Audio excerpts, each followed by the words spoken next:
নমস্কার, দেখছেন talk to Bangla. আমি অভিষেক রয়েছে আপনাদের সাথে। এই মুহূর্তে যে খবর নিয়ে উপস্থিত হয়েছি, আপনারা জানেন কিন্তু একদম যে সুপ্রিম কোর্টের সুপ্রিম নির্দেশ এবং তার মাধ্যমে একদম রাজ্য জুড়ে একদম 26,000 প্রায় চাকরি প্রার্থী তারা কিন্তু চাকরি হারিয়েছেন এবং যারা কর্মরত অবস্থায় ছিলেন। এবং তার মাঝখানে এবার খবর উঠে এসেছে যে পশ্চিমবঙ্গে একদম কলকাতা সংলগ্ন যে সোনারপুর রাজপুর সেখানকার তৃণমূল কংগ্রেসের কাউন্সিলর, ভালো করে শুনুন, তৃণমূল কংগ্রেসের কাউন্সিলর কুহেলি ঘোষ তিনি চাকরি হারিয়েছেন 2016 যে টেট পরীক্ষা, সেই পরীক্ষার ক্ষেত্রে যে নির্দেশ এসছে সুপ্রিম কোর্টের থেকে, সেই ক্ষেত্রে যে চাকরি হারাদের একদম 25,752 জনের চাকরি গিয়েছে, তার মধ্যে কুহেলি ঘোষ একজন, যিনি শাসক দল তৃণমূল কংগ্রেসের একদম সোনারপুর রাজপুর এই জায়গার কাউন্সিলর, এই মিউনিসিপ্যালিটির একজন কাউন্সিলর এবং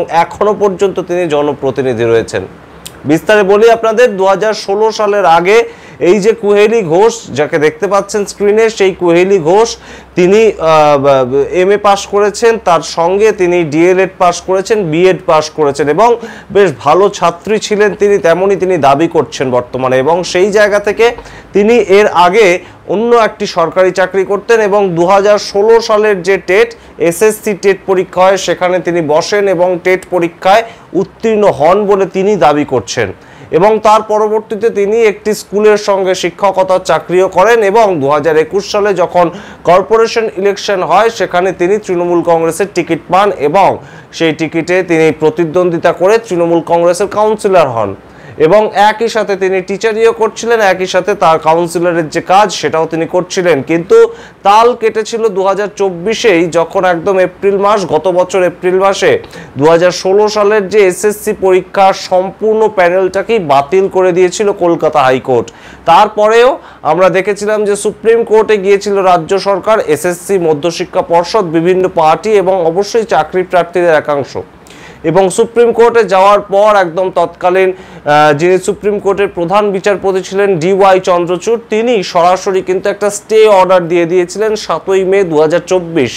সেই নির্দেশ আসার পর ঠিক সবাই যেমন চাকরিতে বহাল ছিলেন, কুহেলি ঘোষ কাউন্সিলর পদে থাকার সঙ্গে সঙ্গে চাকরিতেও তিনি বহাল ছিলেন। কিন্তু এই 2025 সালের 3রা এপ্রিল যে সুপ্রিম কোর্টের নির্দেশ এসেছে, সেখানে 25,752 জনের যে সম্পূর্ণ প্যানেল বাতিল হয়ে গিয়েছে, সেই সম্পূর্ণ প্যানেল বাতিলের মধ্যে তৃণমূল কাউন্সিলর, রাজপুর সোনারপুরে তৃণমূল কাউন্সিলর একদম কুহেলি ঘোষ এবং তার চাকরিও কিন্তু একদম সংশয়ের মুখে এসে দাঁড়িয়েছে।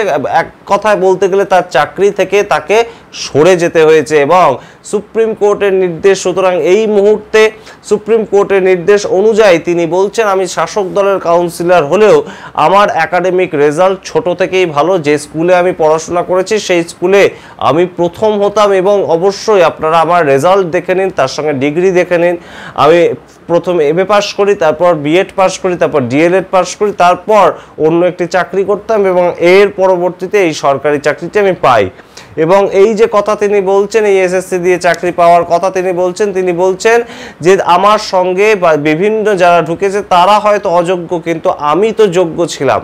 অর্থাৎ একদম বিভিন্ন হাজার হাজার চাকরিহারা প্রার্থীর যা কথা, এই কুহেলি ঘোষও একই কথা বলছেন এবং একই সংকটে তিনিও পড়েছেন। এবং আমরা আপনাদের মনে করিয়ে দিই যে সুপ্রিম কোর্টেরই কিন্তু এই যে নির্দেশিকা, তার মধ্যেই একটা জায়গা কিন্তু ছিল যে যারা যারা এই 25,752 জনের মধ্যে এমন যদি কোনো প্রার্থী থেকে থাকেন যিনি আগে কোনো সরকারি পদে বহাল ছিলেন, অর্থাৎ সরকারি চাকরির সঙ্গে যুক্ত ছিলেন এবং সেই চাকরি ছেড়ে দিয়ে তিনি স্কুলে চাকরি করতে এসেছিলেন, শিক্ষক হোক কিংবা অশিক্ষক হোক তেমন কোনো পদে, তাহলে কিন্তু তিনি আগের চাকরিতে আবার ফিরে যাওয়ার জন্য আবেদন করতে পারেন এবং আগের চাকরিতে ফিরেও যেতে পারেন, অর্থাৎ আগের যে দপ্তরে তিনি চাকরি করতেন সেই দপ্তরে। সুতরাং সেই আওতায় কিন্তু এই কুহেলি ঘোষ পড়ছেন এবং তার বক্তব্য অনুযায়ী তিনি কিন্তু আবারও আগের যে দপ্তরে তিনি কাজ করতেন 2016 SSC পরীক্ষার আগে তিনি যে সরকারি কাজ করতেন সেই দপ্তরে তিনি আবারও আবেদন করবেন এবং বর্তমানে যে কাউন্সিলরশিপ, সেই কাউন্সিলরশিপ কিন্তু তার সঙ্গেই চলবে। সুতরাং রাজনীতির জায়গায় একজন চাকরি প্রার্থী এবং তার যে যন্ত্রণা সেটা কিন্তু তার জায়গায়, এবং তিনিও কিন্তু এই যে যন্ত্রণা তার একটা ভাগীদারি হিসাবেই চলছেন এবং তারও কিন্তু মাথায় একটা দুশ্চিন্তার ভাঁজ এই চাকরি চলে যাওয়ার দরুন। সুতরাং একটা অন্য ধরনের খবর, একটা অন্য ধরনের ছবি উঠে এসছে কলকাতা সংলগ্ন সোনারপুর অঞ্চল থেকে, এবং তৃণমূল কাউন্সিলর নিজেই একদম খোদ চাকরি হারালেন, যেখানে কিন্তু তৃণমূল সরকারের বিরুদ্ধে দুর্নীতির অভিযোগে এই চাকরি হারাতে হলো চাকরি হারাদের। সুতরাং এই মুহূর্তে কাউন্সিলর অর্থাৎ তৃণমূল কাউন্সিলরের যে সত্তা সেটাকে তিনি একদিকে রাখবেন, নাকি চাকরি হারাদের যে সত্তা সেটাকে তিনি একদিকে রাখবেন? আপনারা কি মনে করছেন অবশ্যই কমেন্ট বক্সে কমেন্ট করে জানান। এবং কুহেলি ঘোষ পরবর্তীতে কি করবেন, পরবর্তীতে তৃণমূল কংগ্রেসকে তিনি সমর্থন করবেন কিনা সেটাও কি মনে করছেন অবশ্যই কমেন্ট বক্সে কমেন্ট করে জানাবেন। দেখতে ভুলবেন না টক টু বাংলা। প্রত্যেকটি ভিডিও লাইক কমেন্ট শেয়ার করে অবশ্যই চ্যানেলটিকে সাবস্ক্রাইব করবেন। ধন্যবাদ।